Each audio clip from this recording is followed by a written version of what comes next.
Bismillahirrahmanirrahim. Assalamu alaikum, dear viewers, and welcome back to Women's View on Ahlulbayt TV. You're watching Women's View live on Ahlulbayt TV. Now, if you're watching before the break, you would know our topic today is spouse selection. As we mentioned before the break, with the increase of divorce rates and engagements ending up being broken, we begin to question, are people choosing the right spouses? Are we looking for the correct qualities within our spouses? Our potential spouses, shall we say.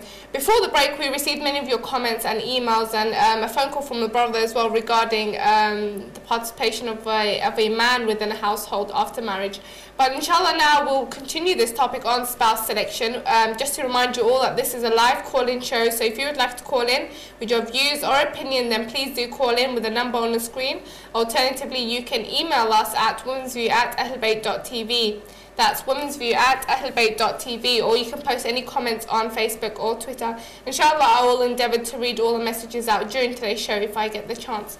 So let's get straight back to our topic today. I'm your host Zahra Al-Alawi, and today with me is Sister Ghadeer Zaini. Assalamu alaikum. Wa alaikum assalam. Welcome back. Thank you. We're actually getting a lot of positive comments. The email came in from brother Muhammad Sani from Nigeria. Said, Salam, I'm very pleased with this program. Please keep it up. May Allah reward you. And many other emails as well, that many emails coming through. So I won't read all of them out. But just on a contrary basis, just to start this off, there's actually someone that tweeted, replied to a tweet on Twitter. He said, I don't like this topic. I've been trying to do spouse selection since I was 21, but now I'm 32 and no one wants to be my spouse. Now, regardless of what the brother said, I wanted to ask, because many people do reach an old age and are still not married or still haven't found their potential spouse. So, and then people begin to question, you know, I just wanted to ask this, are we a bit too picky when picking spouses, potential spouses, because we all know that no one's perfect. So, although you'll find a majority of the elements which you like within a potential spouse, you can never find 100% what you want. So, do you feel like people are just being very picky, that when they reach an old age and are still not married, then they begin to question, now you know, I'm at an old age, I can't find my potential spouse? I can't really generalize and speak on behalf of everyone. I mean, everyone has their own circumstances. Maybe some girls or some guys even are really picky. I mean, I've come across situations where, you know, people help out when it comes to marriages. So you tell them, okay, I know this girl, I know this girl, I know, you know, you just kind of help out. So I remember there were some guys who are extremely picky, and, you know, that they want someone to be they were perfect in all elements. And then sometimes you just want to say, well, look at yourself. It's not like you're perfect. So some people, be it male or female, are picky. And that's why we kind of need to reassess the way that we look at things. This is why we were talking about it before. What do we look for in spouse selection? We were talking and concentrating about religion and mannerism and stuff like that. These are the key things that you need to find. And as you grow older, it makes more sense to you why. I mean, I remember a few years ago when I came across the من جاءك ترضون دينه وخلقه, that about religion and akhlaq, and I used to think, you can't go by just that. But I think as you grow older, you kind of understand why, and you gain a deeper understanding. And so it's really important that a person, we kind of drill that into our heads, that these are the key things to look for. And if a person does propose to you, or you come across a sister who is like that, then really you should, you know, consider, you know, marriage. And at the end of the day, marriage is, it's recommended to complete your deen. It safeguards your religion and your faith. So it is important not to be too picky as well, because you may not ever find that person, and then you'll be left in a situation where you don't get married, and that could be quite detrimental. Definitely, yeah. For the brother that tweeted, I really do wish you the best. Inshallah, you do find your potential spouse or your spouse. You know, they said that I wish Ahlulbayt TV done matchmaking, but unfortunately we don't do a matchmaking. But I really do wish you the best. Inshallah, you do find a partner, inshallah. Just going on, just before we are getting some emails coming through, but just before we go on, before the break, we talked about the increase of divorces and why these divorces are taking place. But I really wanted to go back to the initial stages, because I believe that majority of divorces and engagements being broken up can be prevented from the initial stages themselves.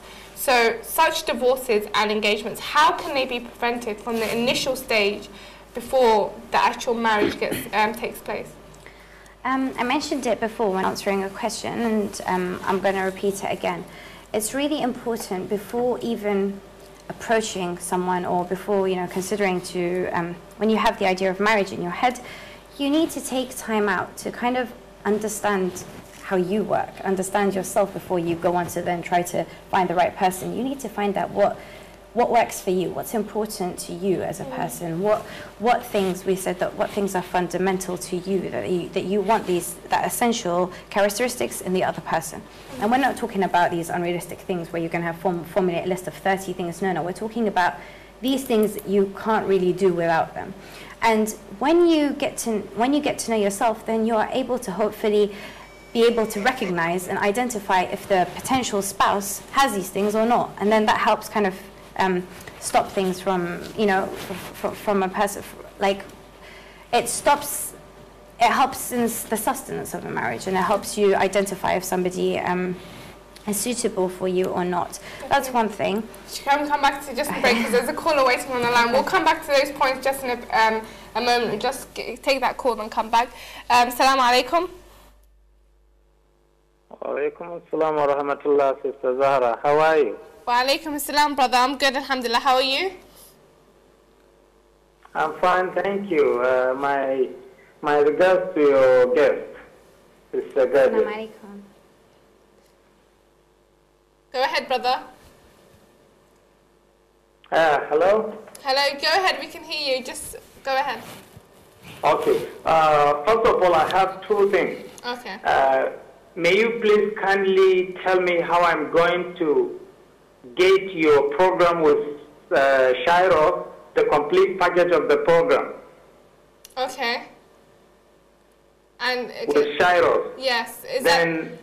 With regard to this ongoing program, I want to ask you and your guest. Yeah. Go ahead. To my understanding, the Prophet of Islam, in giving guidance to whether spouse selection or whatever, the general marriage rules, Islam did not give any demarcation, any boundary as to whether a black should marry a colored skin or whatever. You get my point? That Islam doesn't mention. So I'm putting this to you and your host. Sincerely, would you allow your daughter or son who happen to come across each other, either up your area or here in Nigeria, supposing they happen to meet and intend to get married, would you allow that marriage to take place, assuming they fulfill all your conditions, the conditions between them, the spouses, and then you as parents? Would you have allowed that to happen? If my daughter or son gets married to, sorry, who? Somebody Nigerian. Someone in Nigeria? Yeah, I think he's talking about culture differences. Is it in terms of cultural differences or racial? In which aspect are you talking about? The cultural differences? I hope I don't know whether I'm making sense. The line is not very clear. Yeah. Just repeat the question one more time, inshallah, and then we'll go on to answer it. I can hear you clearly. Okay, did you get my first question? Yeah, I got your first question. I'll answer that. About your program with Shiro. Yeah, I got that. How am I going to get it? Should I give my email, or you're going to tell me how I'm going to download? I'll tell you in a minute after the phone call, inshallah. And you can also email womensview@ahlulbayt.tv. Okay, this is my line, please. Kind of you. Okay. My best of regards. What was the second question? If you just let us know so we can go on to answer it. Yeah, the line is not good. Sorry. Okay, I don't think you can hear me clearly, but for the brother watching, I can hear you clearly. I don't know if he's off the line now, but for the brother called in, I think he called all the way from Nigeria, so he perhaps couldn't hear me clearly. I could hear you clearly, in fact. Regarding your first question, regarding my program that I conducted with Sister Shira's Jafar Dala, you can actually watch that online. There's a link on YouTube that you can actually watch the full program online. So if you want the link to that program, just email me at womensview@ahlulbayt.tv. The details should be on the screen. If you email us with that question, I'll send you the direct link to watch it online. So it is available to watch online, inshallah. We have some more shows coming up with Sister Shari's as well if you're interested. So I'll email you all those details online. Regarding the second question, if I was correct, sorry if I misunderstood, it was regarding the cultural and racial differences. Yeah. He said that, you know, many people look for qualities. If an individual who had the perfect akhlaq and the religion, all the qualities you're looking for within an individual, however they come from a different racial background or cultural background, some families unfortunately do have a problem with that, and they just want from their country or their racial background. What would you say? What does Islam say regarding that? What would you say? Islam says that everyone is equal. سواسية كأسنان مسك, like as in like a, was it like the brush or a comb, and everyone's equal, like the ends of that. Anyway, so we don't have this kind of racial differences. Ajmi, Arabi, you know, Arabic or otherwise, everyone's equal in Islam. With regards to marriage, you do tend to find that there is, you know, to say that it doesn't exist is not true. You find that people tend to marry their own kind. Now, that's for two reasons. One is there is this kind of racist kind of mentality whereby they want to marry just from their own kind because it's their own kind. And the second reason, which is the one that I believe can to a certain extent be justified, is that sometimes marriage is difficult as it is, and sometimes to marry out of the culture that you belong to poses even more difficulties. So I guess it's just a matter of personal choice, what a person wants to do. But would I, if I had a daughter, would I, or a son, would I stop them from marrying somebody who wasn't Iraqi or Arabic? No, I wouldn't. That's the honest truth. If they were convinced and the person was a good person and they, you know, they fulfilled like they fulfilled the religious requirements, etc., etc., then I wouldn't stop her. Would I have a preference? I don't know. I have to be in that situation to realize. I don't think at this point I would have a certain preference as to who they marry, but I would just want things to run smoothly, and sometimes marrying from within your own culture, it makes things run more smoothly. But obviously, that's according to the person itself. Some people don't mind, some people do. Yeah, definitely. I mean, this is an issue which has been ongoing. And for the brother, he asked me for my opinion as well. For my opinion, to be honest, I'm not in a marriage of someone from the same culture as myself anyway, nor is majority of my sisters. So if you ask me for my personal opinion, I don't believe that culture or racial background is a barrier to marriage at all. Like you said, many people may find it easier to get married to someone from the same country. I didn't get married to someone from the same country, nor did my sisters. I have a sister who got married to a European. So, to be honest, it depends on the characteristics. Because at the end of the day, you know, I've seen people that get married to people from the same, you know, I've seen people, there was actually a couple recently that got married, and not only did they want to marry an Iraqi as themselves, they wanted to marry from the same city as themselves. And I really found that unbelievable. And then they ended up in divorce. And I'm thinking, at the end of the day, it's not about whether they come from that country and that city. It's about the akhlaq and the religion, as we mentioned at the beginning of the show. And compatibility. Yeah, exactly. How compatible they are with each other. So Islam, you know, it's not regarding color, race, or culture, because when it comes to marriage, anyone that's in marriage will know that, you know, the culture, culture, color, and racial background just goes out the window, and it's all about the akhlaq and the religion that will really sustain that marriage. So yeah, if I had a daughter or a son, then it's up to them. But I'm not in the same culture. I'm in a mixed cultural marriage myself. So I really believe that it's not a barrier. Now going to examples from the Ahlulbayt. I mean, you know, you mentioned great qualities that we should be looking for in the marriage, but what examples from the lives of the Ahlulbayt that we can actually look for to learn from and to get information from?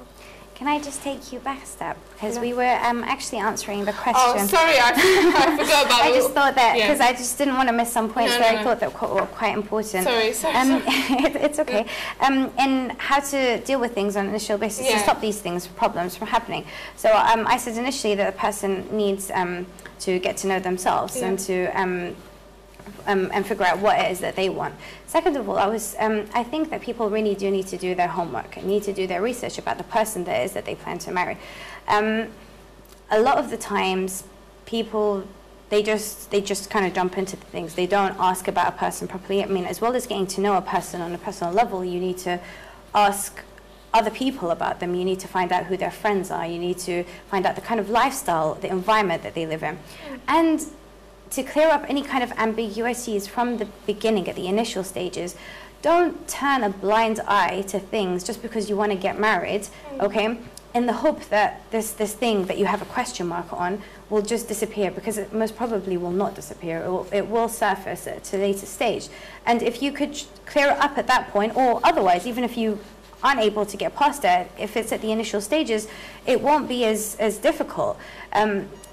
So it's really important to do your research and find out about the person. This is one of the things that could stop people from having these problems later on. Another thing is, are you getting a call? Yeah, we have a call on the line, but sorry I keep stopping you there. Okay. But we have another call on the line. We'll come back to those points afterwards, inshallah. Assalamu alaikum. Wa alaikum assalam. Sisters, basically... Go ahead, brother.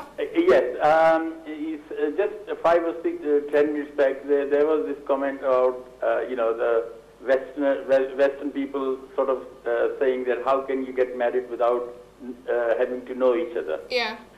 You see, you have dealt with it very comprehensively, but I think there is one very crucial point, which is, when two people live together, the idea of being to discover about each other, basically the behavior is superficial, because you know that you put your best behavior when you're before the marriage.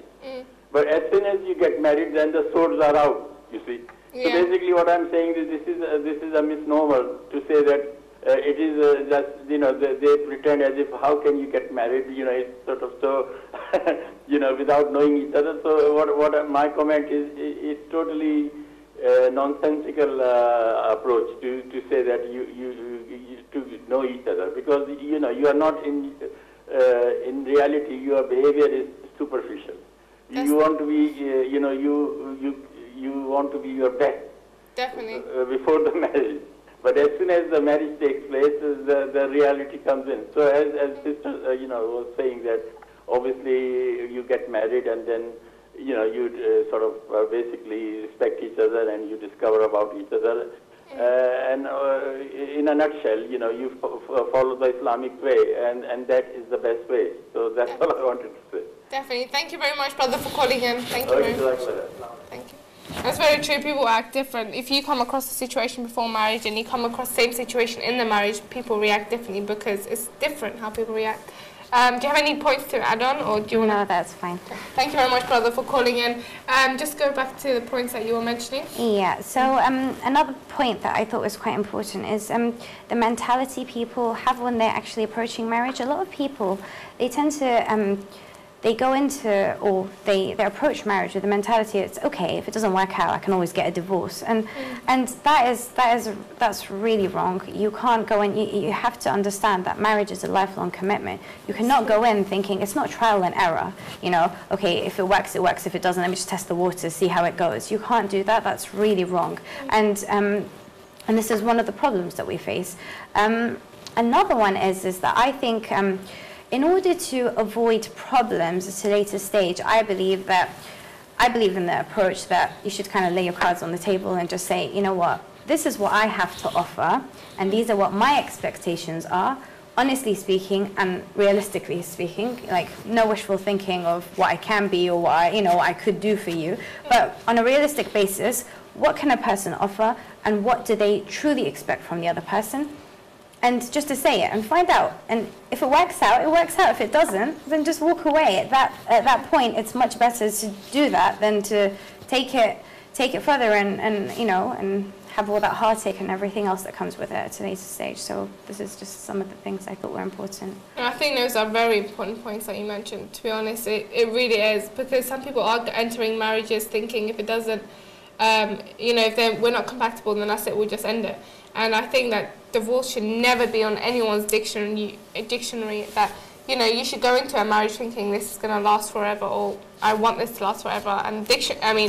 And divorce should never come up. But like you said, if everyone just really laid out the cards before they got married, for example, some people later on, they want their wife, for example, to wear abaya all the time, or they don't want their wife to wear makeup. But they don't make that clear at the initial stages of marriage, and later on they say it to them, and then they're thinking, you didn't tell me that before, and that's when the problems come up. So if everyone just, when you discover yourself, then you discover what you want, and if you laid that all out, then I believe, you know. Yeah, because things just generally, whatever you portray, you know, of yourself, like if you don't portray the true picture of who you are and what you stand for, then and you add a bit of salt and pepper to it and make it all nice and make it look rosy, then things surface after a while anyway, and it's inevitable that the truth will be out. So you might as well just do it from the beginning and just get it out, you know, over and done with. That's what I believe anyway.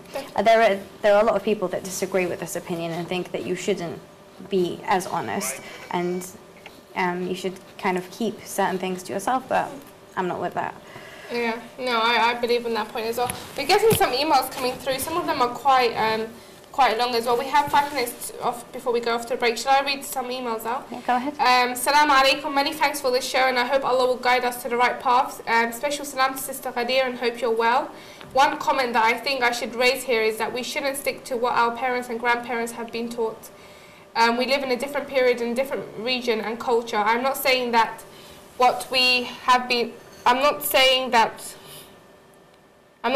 we say about how we should focus on akhlaq and religion is wrong. It is for sure the right focus, but we also should teach our children and the new generation how to adapt to the modern world with the right morals. I can guarantee you that not even one person from our youth community is not looking for looks. So I think we should send across the right message of how we should focus on akhlaq and religion and good looks for the right reason. We know that Prophet Muhammad ﷺ used to look after himself, and he used to comb his hair and put perfume. And as we know the famous saying, Allahu Jamilun Yuhibbul Jamal. My intention of this comment is that we should adapt to what young people are looking for in a religious way that will limit any false after marriage, especially for guys. Many guys do go wrong after marriage because of the community we live in and the media, TV, fashion models. MashaAllah, our community is full of good looks, akhlaq and religion, so we should be proud of it and teach it in the right way. Many thanks, Jihad Al-Zubaydi. So what would you say regarding that? What's important to note is that I didn't say that we shouldn't consider that things like looks are not important. I'm just saying it's not as important as focusing on religion and the mannerism of a person, because as we said, looks, they will improve or deteriorate, and wealth, it will come and go. These things, they go up and down, but you have to focus on the religion of a person. You have to focus on their mannerism.